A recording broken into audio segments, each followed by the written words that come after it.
Good morning students. Now we are going to start next topic, precaution while using secondary data. Listen it carefully. We learnt about the secondary data from published source and secondary data from unpublished source. What are the published source? So we revise it first. First of all, government publication, then next semi-government publication, then international publication, then report of research organization, then local self-government institution and autonomous educational institution, municipal corporation, Jilla Panchayat and agricultural universities. These are the local self-institution. And next one, publications of business and commerce organization.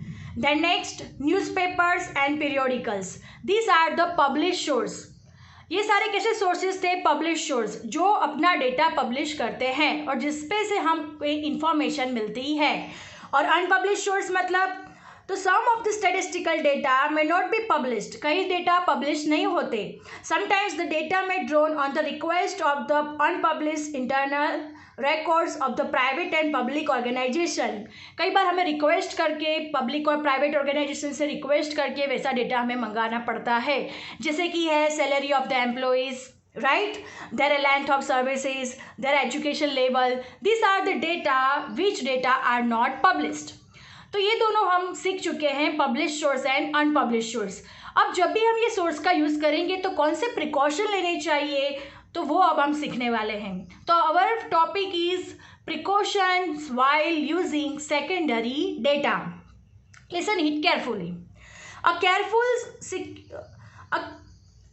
Careful security must be done before using the secondary data. यानी हमें जब भी secondary data use करना हो तो बहुत ही careful से, बहुत ही ध्यान से उसे यूज़ करना चाहिए. The reason is that such data may be enormous of inadequate sample size और may not be suitable with the purpose of a inquiry. यानी इसका मतलब ये है कि कई बार डेटा कैसा होता है कि जो हमारा पर्पस होता है उस पर्पस से मैच नहीं करता. अगर हम हमारा पर्पस से मैच नहीं करता वैसे डेटा को हम यूज़ करते हैं तो हमारे लिए हेल्पफुल होगा नहीं. एक एग्जांपल ले लेते हैं. अगर हम किसी के ग्रेड्स के बारे में स्टडी कर रहे हैं तो उसकी अगर ग्रेड्स के बारे में स्टडी कर रहे हैं तो वो कितना टाइम पढ़ाई करता है, वो कितना टाइम अपने पढ़ाई के लिए देता है, वो कितना टाइम लर्न करता है, रीडिंग करता है, वो उसका रिलेटेड डेटा हुआ. अंडरस्टैंड. अगर हम उसका डेटा, उसके ग्रेड्स का डेटा, उसके प्लेइंग का टाइम, एंटरटेनमेंट के लिए कितना टाइम निकालता है, उससे अगर रिलेटेड करेंगे तो वो यूज़फुल होगा नहीं. अंडरस्टैंड. यानी the purpose must be clear. यानी वो पर्पस है वो क्लियर होना चाहिए. Such secondary data may not be useful for statistical analysis, drawing conclusion and interference from the analysis. Therefore, before using such data, the following precautions should be taken. These are the various precautions. आपको मैंने लिखा, आपको board पे दिख रहे हैं. These are the various precautions which we have to take in the mind. You can see here, right? First is verified data. Listen it carefully. Before using the secondary data, it should be verified as to who has collected the data and from where the data is collected. यानी verified होना चाहिए कि जो भी data हमें मिला है वो किसने कलेक्ट किया है और कहाँ से कलेक्ट किया है. The data obtained from the records of the private organization may be less reliable as private organization collect the data according to their own ideology and prejudice. अगर हमने वही डेटा अगर प्राइवेट ऑर्गेनाइजेशन से लिया है तो प्राइवेट ऑर्गेनाइजेशन से लिया हुआ डेटा कैसा होगा? Less reliable, because private organisation collect the data according to their own ideology and prejudice. वो अपने तरीके से ही अपना डेटा निकालते हैं. सो फर्स्ट डेटा कैसा होना चाहिए? It should be verified as who has collected the data and from where the data is collected.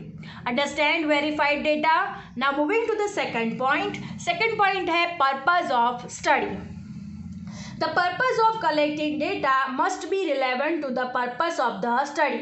यानी जो जो पर्पज़ है हमारा कलेक्टिंग द डेटा का, वही रिलेवेंट होना चाहिए पर्पज़ ऑफ द स्टडी, यानी हम जिस पे स्टडी करने वाले हैं उसी हिसाब से हमें डेटा मिलना चाहिए। Otherwise the data will be no use, otherwise जो डेटा मिलेगा वो यूज़फुल होगा नहीं। तो क्या होना चाहिए, the purpose of the collecting data must be relevant to the purpose of the study, यानी दोनों के पर्पज़ कैसे होने चाहिए, सेम होने चाहिए। कौन से पर्पज़ से हमने डेटा कलेक्ट किया है वो क्लियर होना चाहिए। चलो understand. Now moving to the third point, the collected data must not be too old, यानी बहुत ही पुराना डेटा होना चाहिए नहीं। It should be relevant with the current time period, वो कैसे होना चाहिए, तो करंट टाइम पीरियड से रिलेवेंट होना चाहिए, क्योंकि हम उसको करंट टाइम पीरियड से ही कंपेयर कर पाएंगे। अगर 10 साल पहले से अगर हम लोग ऐसी स्टडी करते हैं कि आज के मोबाइल यूज़ बहुत ज़्यादा हो रहा है, बराबर रिसेंटली तो भी बहुत ज़्यादा मोबाइल यूज़ हो रहा है, बट अगर उसकी स्टडी, उसकी कंपैरिजन 10 साल पहले के लोगों से करें तो इतना डेटा हमें परफेक्शन नहीं मिलेगा। क्यों नहीं मिलेगा, क्योंकि 10 साल पहले इतना मोबाइल का क्रेज़ नहीं था। अंडरस्टैंड। तो ऐसे डेटा बहुत पुराना होना चाहिए नहीं। Understand. Otherwise the data will be of no use, otherwise the data will be no use, right? For example, price of grains, gold, petrol। अब देखिए प्राइस ऑफ ग्रेन्स के बारे में देखा जाए तो आज के ज़माने में अभी की जो एरा चल रहा है तो ग्रेन्स का प्राइस कितना है, हाई है। अगर हमें आज से 10 साल पहले का प्राइस अगर हम देखेंगे तो बहुत ही कम होगा, वो ऐसे कंपेरिजन चलती नहीं है। वैसे ही गोल्ड में भी देख लो, गोल्ड का आज प्राइस कैसा है, अभी तो जैसे कोरोना चल रहा है उस हिसाब से उसकी जो प्राइस है वो कम हो रही है या बढ़ रही है according to the situation. But अगर हम कोरोना नहीं होता तो गोल्ड का प्राइस कितना था, बहुत ज़्यादा था। अंडरस्टैंड। और फिर थोड़े साल से पहले के ईयर में देखो तो गोल्ड का प्राइस कैसा था, कम था। तो इतना भी ओल्ड डेटा होना चाहिए नहीं जिससे हमें परफेक्ट आंसर ना मिल सके। चलो understand. Now moving to the next, before using the secondary data, the matters regarding scope of the data, region for which the data are collected and definition of the terms used in the data should be ascertained, यानी हमें जिस matter पे data collect करना है उसका scope पता होना चाहिए, reason for which the data are collected and definition of the term used in the data should be ascertained. This all are clear in our survey. Understand.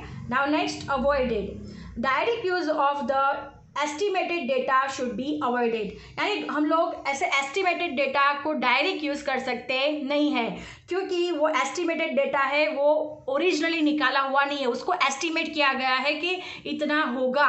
Understand. The estimate is given in the data may be wrongly calculated, जो estimated दिया होगा उसमें क्या होगा, wrongly calculation भी हो सकता है।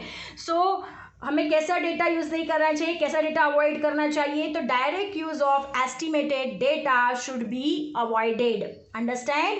Now moving to the next point, आप देख सकते हो लास्ट वन मैंने यहाँ पे लिखा हुआ है, investigator becomes familiar with advantages and disadvantages.